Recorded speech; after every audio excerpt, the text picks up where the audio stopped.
Assalamualaikum warahmatullahi wabarakatuh. Perkenalkan, nama saya Mita Juliana, NIM 594. Saya dari kelas Hukum Ekonomi Bisnis I. Di sini saya akan sedikit menjelaskan mengenai materi pasar modal. Pengertian dari pasar modal sendiri yaitu sebuah pasar yang bergerak secara terorganisir di mana terdapat berbagai aktivitas perdagangan surat penting. Sedangkan dalam Undang-Undang Nomor 8 Tahun 1995 tentang pasar modal juga disebutkan mengenai pasar modal, yaitu sebuah kegiatan yang berkaitan dengan aktivitas perdagangan efek, serta penawaran umum, serta lembaga, perusahaan maupun profesi yang berkaitan dengan efek yang diterbitkannya. Selanjutnya ada fungsi pasar modal. Yang pertama, berfungsi untuk menambah modal usaha. Fungsi pasar modal adalah membantu perusahaan mendapatkan dana dengan cara menjual saham ke pasar modal. Saham-saham tersebut akan dibeli oleh masyarakat umum, perusahaan lain, lembaga, atau pemerintah. Yang kedua, sebagai sarana untuk pemerataan pendapatan. Dalam jangka waktu tertentu, saham-saham yang sudah dibeli akan memberikan dividen atau bagian dari keuntungan perusahaan terhadap para pembelinya. Untuk itu, fungsi pasar modal bisa dianggap sebagai sarana pemerataan pendapatan. Lalu yang ketiga, dapat menjadi sarana untuk meningkatkan kapasitas produksi. Dengan adanya tambahan modal yang didapatkan dari pasar modal, maka produktivitas perusahaan akan menjadi tinggi atau meningkat. Yang keempat, bisa menciptakan lapangan pekerjaan. Fungsi pasar modal bisa menjadi pendorong muncul dan perkembangan industri lain yang dampaknya bisa untuk menciptakan lapangan kerja baru. Lalu, yang kelima, berfungsi untuk meningkatkan pendapatan negara.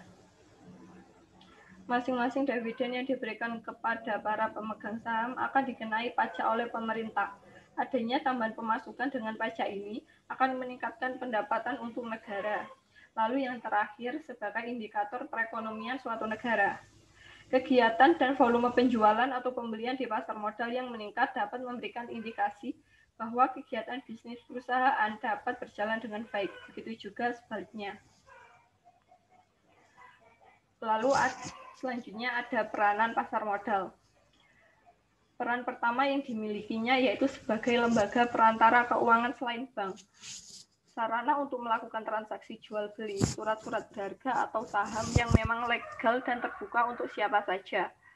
Menyediakan kesempatan bagi siapa saja yang memiliki modal untuk ikut terlibat dan berpartisipasi dalam berbagai kegiatan bisnis.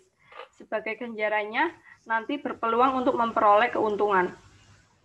Para pelaku bisnis bisa mendapatkan dana atau modal tambahan sebagai upaya untuk ekspansi atau memperluas bisnis yang sedang dijalankannya tersebut. Lalu yang terakhir, saat akan menjual surat berharga yang dimiliki para pemegang saham atau pemilik surat berharga akan memperoleh likuiditas.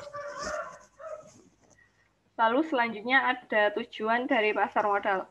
Yang pertama, memberikan kesempatan terhadap masyarakat untuk meningkatkan pertumbuhan ekonominya. Yang kedua, memberikan kesempatan terhadap masyarakat untuk turut mempunyai perusahaan serta ikut serta dalam menikmati hasilnya, yaitu laba tersebut. Lalu selanjutnya ada instrumen pasar modal. Yang pertama, saham. Surat tanda bukti atas kepemilikan aset yang dimiliki sebuah perusahaan yang berbentuk perseroan terbatas atau PT. Surat berharga atas bagian kepemilikan sebuah perusahaan, sehingga banyak sedikitnya saham yang dimiliki oleh orang atau lembaga atas sebuah perusahaan akan mempengaruhi kekuasaan terhadap suatu perusahaan. Yang kedua ada obligasi. Sertifikat berisi sebuah kontrak antara investor dan perusahaan. Kontrak ini berisi pernyataan bahwa investor yang bertindak sebagai pemegang obligasi telah meminjamkan sejumlah uang pada perusahaan atau emiten. Yang ketiga ada reksadana.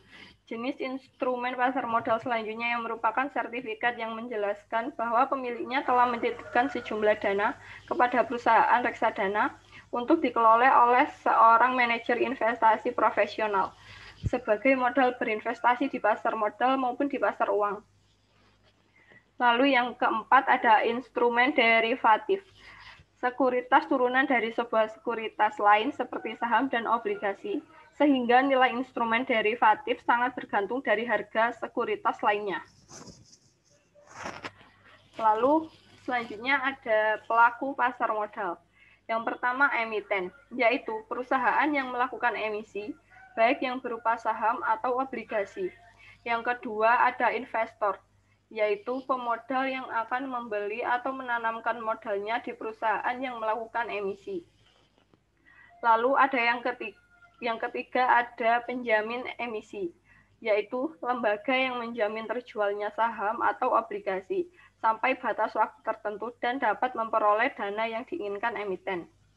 Yang keempat, agen penjualan, yaitu pihak yang menjual efek dari perusahaan yang akan go public tanpa kontrak dengan emiten yang bersangkutan. Lalu yang terakhir ada pialang atau broker, perantara antara si penjual atau emiten dengan si pembeli atau investor dalam jual beli efek. Sekian yang dapat saya sampaikan. Bila ada kurang lebihnya, mohon maaf. Wassalamualaikum warahmatullahi wabarakatuh.